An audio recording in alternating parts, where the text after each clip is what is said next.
Allerta meteo e rischi connessi nei social della Protezione Civile della Regione del Veneto. Bollettini semplificati di facile intuizione nella infografica per permettere ai cittadini di capire cosa sta succedendo in caso di problematiche idrogeologiche ed idriche per piogge e temporali. Gli alert diramati alle istituzioni ora arrivano anche al cittadino e si diffonde così un sistema di autoprotezione. Pubblicare, rendere edotto tutto il territorio della situazione in cui si viene a trovare la Regione in quel preciso momento è importante perché ognuno possa operare conseguentemente, attuare le attività di protezione civile previste negli piani di protezione civile, ma anche al cittadino mettersi in sicurezza, attuare le norme di autoprotezione.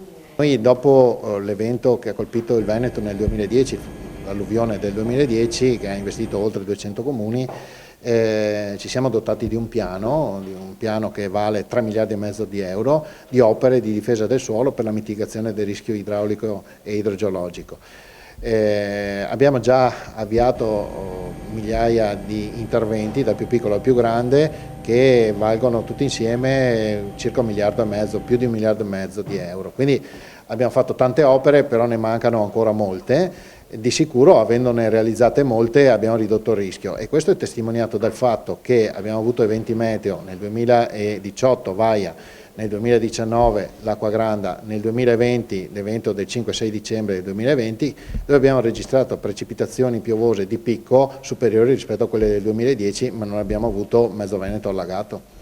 Il Veneto anticipa il sistema d'allarme nazionale rimasto ancora a livello di proposta. Per operare in prevenzione è necessaria una semplificazione dell'apparato legislativo che resta di competenza nazionale.